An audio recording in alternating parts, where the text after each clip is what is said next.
guys, welcome back to Resistance Chicks UK. Oh, yes. Hello, welcome back to Resistance Chicks. We're your hosts, Leah and Michelle. Today is August 9th, 2017. We're going to take you to a new development that I always love to hear when we have a sex gang convicted.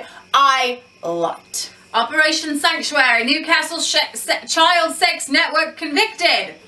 I'm not going to read these monsters' names. 18 people have been convicted of abusing girls in Newcastle who were plied with alcohol and drugs before being forced to have sex. The vulnerable victims, some as young as 14, were exploited by a cynical organization, a court heard.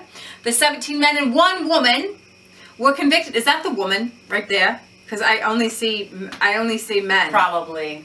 Oh, that was a dude. That's like ugly. Oh, shoot. Okay. 17 men and 1 woman, or ish, supplying drugs and conspiracy to incite prostitution. Over the course of 4 trials, 20 young women gave evidence covering a period from 2011 to 2014.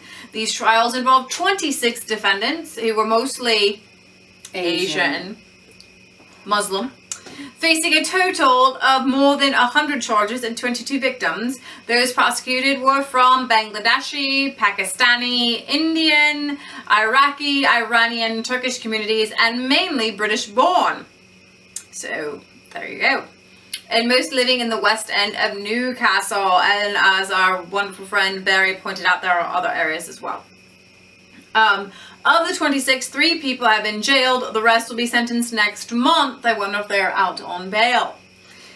It has also emerged during the court process that the police paid a convicted child rapist $10,000 as no, £10,000. Sorry. Get it right. Sorry, pounds as an informant. Does that look like a dollar symbol to you? No. No. Let's see.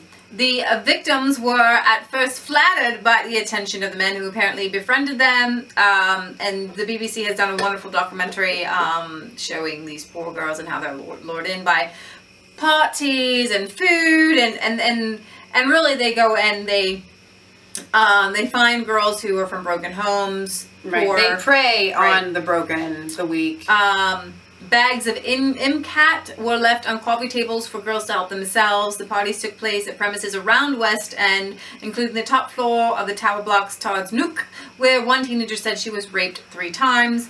The prosecution said they became the vulnerable victims of an organized, cynical, systematic organization in which they were passed between their abusers. Some spoke of being too intoxicated to defend themselves, while others became addicted and had to commit sexual acts in return for drugs. One victim said she had attended about 60 parties, and another told of going to an address where there were 2 older men and a woman who seemed frightened and scared like a slave. That's awful. She said they told us she would do for them for money and drugs, or she'd get battered.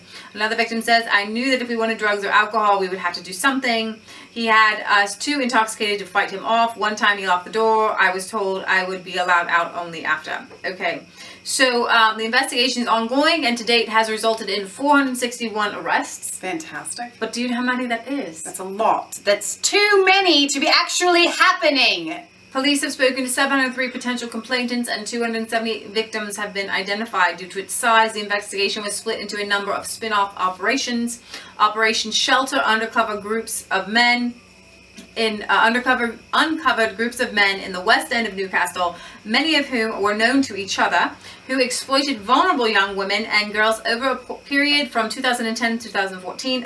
This eventually led to 4 separate trials, and well, you can read the rest of this. I don't really have words for this. I'm glad when we see more and more being convicted, but it's awful, you guys. It's heartbreaking that it's happening regardless.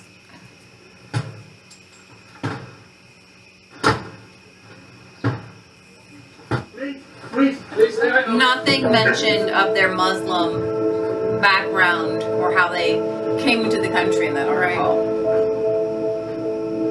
The biggest investigation into the sexual exploitation of vulnerable girls that Northumbria police has ever conducted.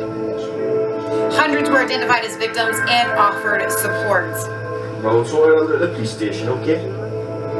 This man was arrested for drug offenses. He was later found guilty. A 17-year-old says she was raped by another man. Her police interview was played to the court. I woke up in the morning. The wardrobe was pushed up against the door. To protect her identity, an actor read what the jury saw. He'd had sex with us while I was asleep. Still now, I'm a bit confused about it. How did you feel when he told you he'd done that to you? Dirty.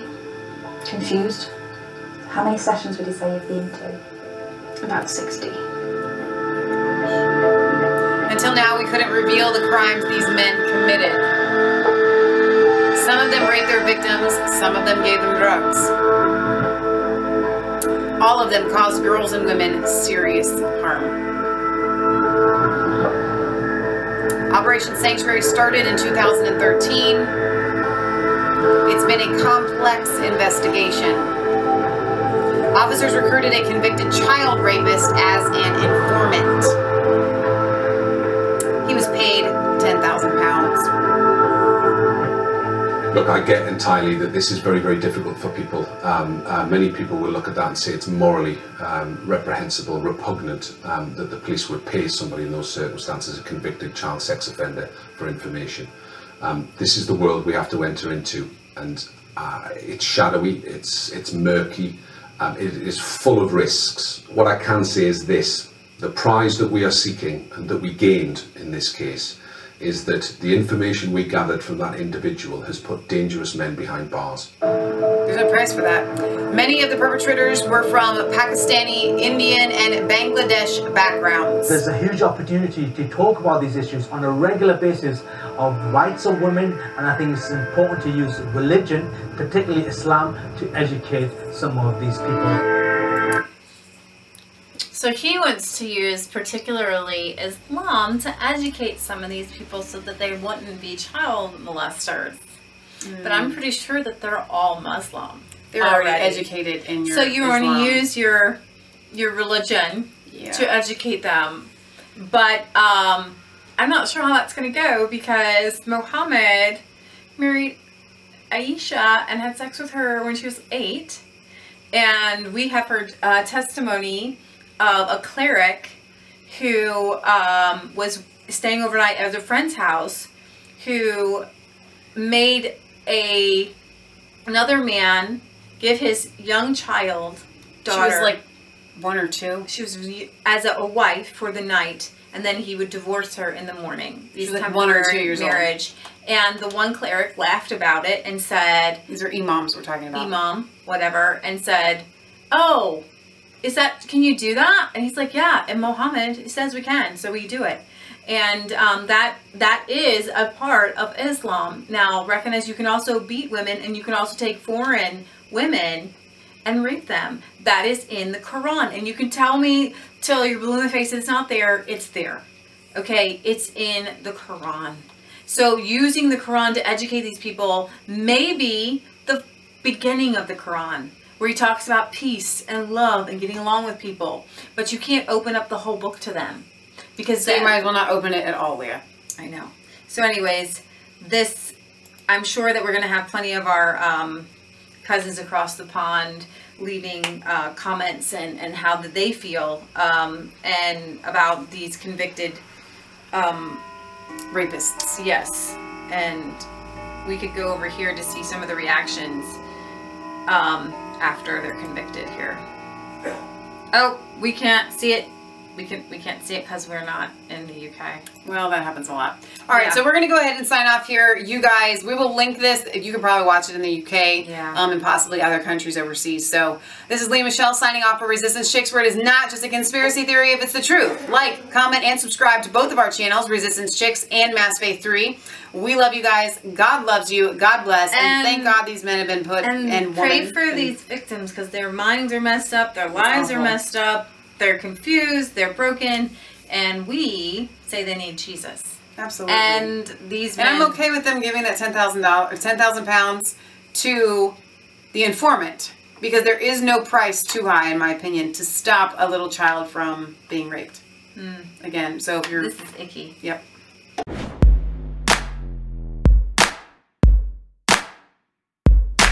I was cold, all alone, no place for